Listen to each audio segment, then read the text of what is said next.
What's up, everybody? It's DJ Chris Wright here for another show. So today, I want to know: do you have an assistant? I I'll tell you a story. One time, I did hire an assistant, young guy. He wanted to learn about DJing, so basically, I called him an intern, but I did pay him a little bit of money. And the great part about it is, he was helping me, get equipment to, into the car, loading, unloading.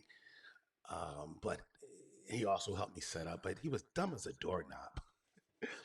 And I just felt like having an assistant cost me either more time and frustration. I would have to tell him to do everything.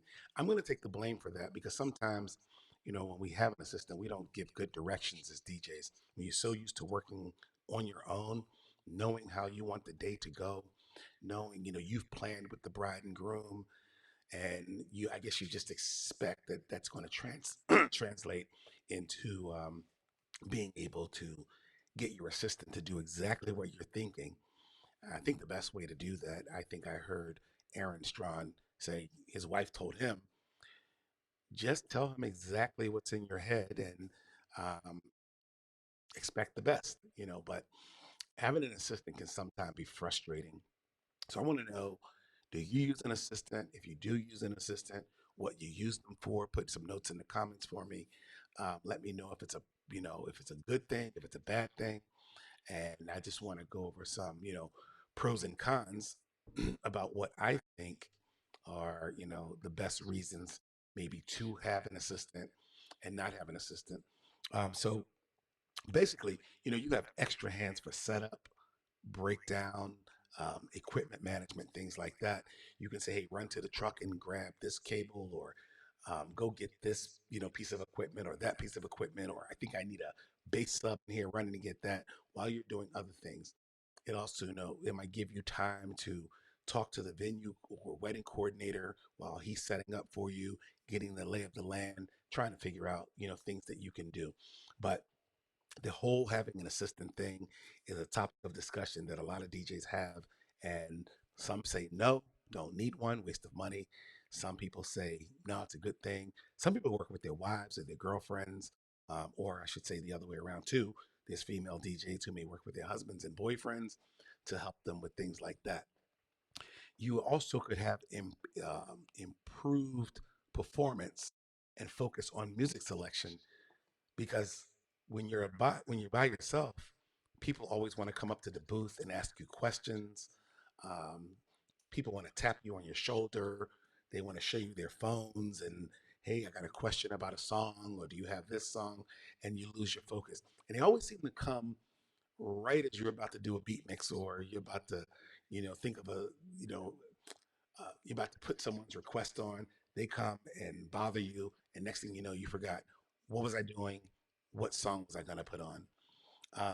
You have an expanded playlist with you because if you have a seasoned uh, DJ assistant who's maybe they've been doing it for a while, and you're just trying to get that party going, and they come up in your ear and they go, play this, and you're like, money, and then you'll play it. So you have kind of an extra brain with you to help you with these events.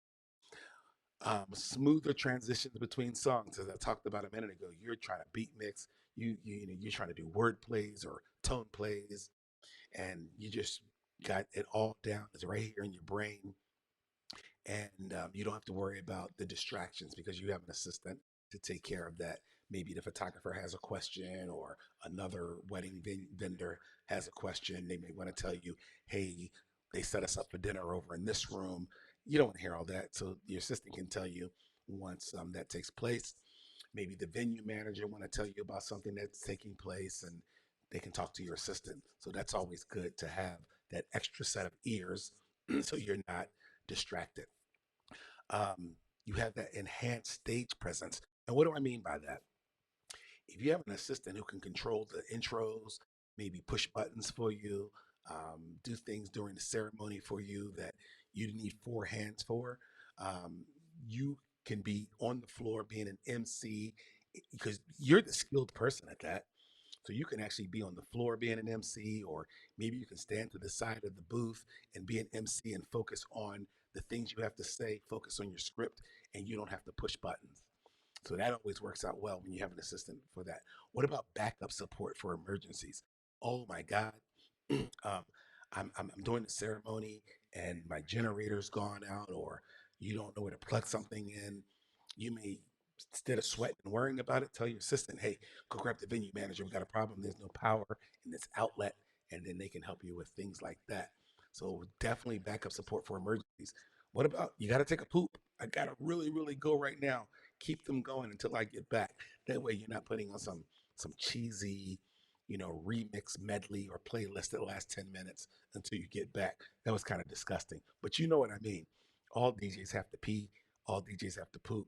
And you want to make sure that even when you're eating dinner, you might tell the assistant, stay out here with the music. I'm going to go eat and I'll be back really quick. And then you can go eat. And you'll always have someone at the booth. You don't have to worry about kids, especially when there's kids running around.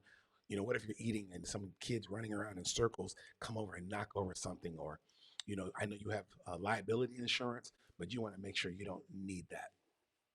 Um, Better time management for, your sets. Just, we just talked about that. You have creative collaboration. I got my notes over here, so I'm kind of looking to the side. And I like to go off the cuff.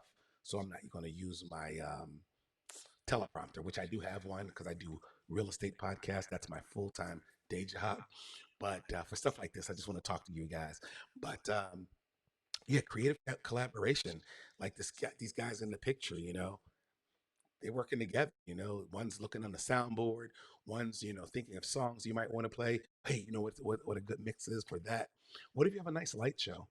Now you got somebody to control the lights and stuff like that while you're focusing on the music. The improved organization of your gear and your schedule throughout the night, knowing where everything is. A setup can go from being a 2 hour setup all the way down to maybe an hour and 10 minute setup just because you have four hands working at the same time. And then what about the stress relief? And being able to enjoy the gig. You can high five at the end of the night. Yo, we crushed it. So some of that stress is gone. And what about some of the cons, like the cost of hiring an assistant? Even if you hire a young intern, I don't know what you're going to give them these days, $15 an hour. A lot of that time, they're just standing around making $15 an hour.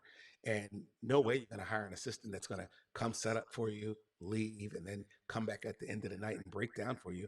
You might find someone to do that, but it's best to probably find an assistant that you can train and teach about the whole DJ artistry and craft, so you know that you have a second mind, a second set of hands, a second set of hands to do the things that you're not able to do. So it is the cost of hiring an assistant is definitely a con. Um, some DJs become over reliant on their assistant. That person's so good. I see YouTube videos where the assistant pretty much does everything. They spend all night. All the main DJ does is MC and that's my DJ. Maybe they'll jump on for a set here and there. But if you come over reliant, what if you have the bride who goes, I hired you, and the kid over there pretty much did everything. So they may feel cheated because they hired your name, you're well known, and they wanted you to be their DJ, and you let your assistant DJ too long, maybe do too many sets. Communication issues, that is the biggest thing. Why did you put that over there? I told you to put that there. Or you bought the wrong speaker out for the ceremony. Or these mics aren't going to work. I told you to bring, this lavalier, not that lavalier. Or they wanted a mic pole. Did you bring it out of the car? So you just want to make sure that the communication issues aren't there, and that can be a problem when you're not doing everything on your own. The time-consuming training process. You got to train them. You can't just hire someone and, like I said earlier, expect them to know exactly what to do. You got to train them and train them to the point where you are comfortable. You know, you never know. You may have to leave. There may be an emergency at your house. You got to know in your heart and brain, he's good. I got to run, or you do this, and I'm going to run home and grab something that I forgot. I forgot my backup laptop. your assistant may have a backup laptop. You never know. So those communication issues, you just want to make sure that you train enough to, iron those out so there's not a problem. And then of course there's the compatibility factor. You want to find an assistant that you guys jive, you get along. You're like, Ernie and Mo, whatever they call it, Ernie and Bert rather. You just want to make sure that they're on your wavelength, you're on their wavelength, and everything is kosher and everything. You don't have to worry about liking the person. I had the assistant I had one time. First of all, he was a dork. He was a waste of my money. He would sit around. He never dressed properly. He always wore his shirt outside his pants. Tuck your damn shirt in, you know. So yeah, little things like that. You just want to make sure that you like the guy or girl, that they're going to be a good assistant. I had one assistant. She was trained good enough to go to a small event while I was doing a main event. Like I was doing a wedding and there was like a small birthday party. I said, you know what, I'll be fine. She helped me set up. And then I sent her on to do the birthday party. And then I got a bad review because she called her boyfriend on the way and go, hey, I'm going to this party. Why don't you come hang out with me? And then the review I got was like, yeah, the girl that you sent to DJ our party, she spent most of her time behind the booth talking with her boyfriend, and they were petting each other and holding hands and kissing. And my 12-year-old kids were watching this, and it just wasn't a good thing. So you want to make sure that you like your assistant and that they know that they're representing you, representing the company, and they're dressed properly and they know how to professionally run an event. Let me know in the comments if you've ever had an assistant, how you run your assistant, train, manage your assistants. Is it a waste of money? Do you find them to be beneficial, or are they more of a problem than it's worth? So you guys let me know. Other than that, I will see you on the next show.